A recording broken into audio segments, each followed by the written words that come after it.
ကျွန်တော်တို့အခုအင်းလေးကိုရောက်နေတာပါကျွန်တော်တို့ကတော့အခုကျောင်းပိတ်တုံးလေးမှာအင်းလေးကန်ကိုကျွန်တော်တပည့်တွေအလဲပတ်ထွက်လာတာပါ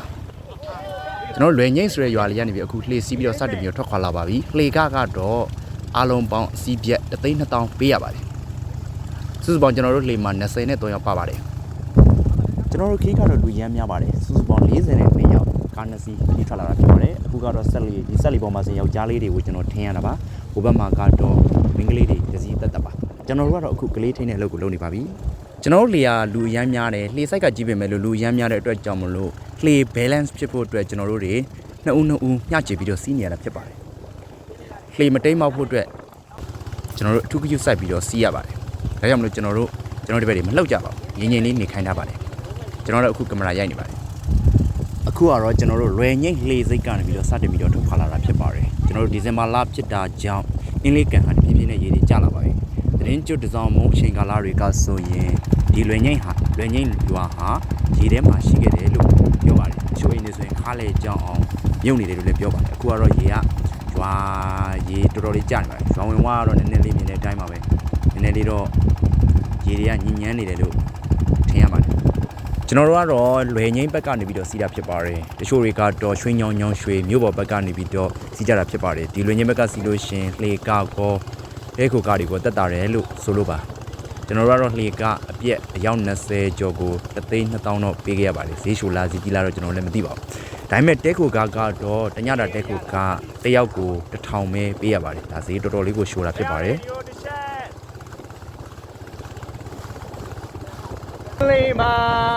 အာယုံတက်ကြတယ်မုံရဲ့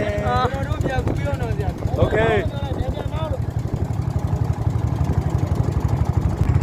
မင်းလေချင်းရှောင်းလိုက်လို့ချင်းရောတုံငနေကြည့်တာဟောအဲ့လိုလေးပဲစားတင်ရောအဲ့လိုတွေ့လားရေးပေါ်မှာအိမ်သားရှိတာပေါ့ဟာ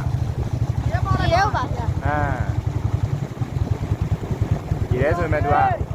ဘလိုဟာကြောက်စီပွေတွေပါရှာနေတာရေရတတ်မှာဘယ်စရကမှာတော့ဟာယုံဟောပုံ6ကျော်ရေပေါ့ကလေးတွေကတော့ကြားတဲ့အတိုင်းပါပဲသူတို့ပြောချင်ရင်အကုန်လျှောက်ပြောတယ်သူတို့မေးတဲ့မေးခွန်းတွေကိုဖြေရတာတော့ကျွန်တော်တော်တော်လေးကိုအာညောပါတယ်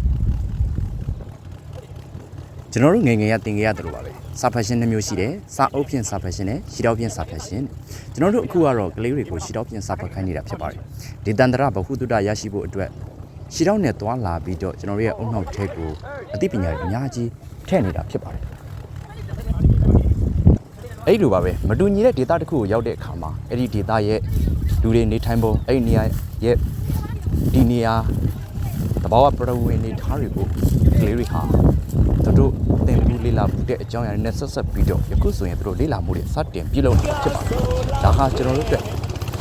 ကလေးတွေကိုဒီတန်ត្រာပူရရရှိတဲ့အကောင်းဆုံးသောနည်းလမ်းပဲဖြစ်ပါတယ်ကျွန်တော်တို့တော်တော်လေးတောင်းကြည့်ပါနောက်တစ်ပိုင်းမှာဆက်ပါတော့မယ်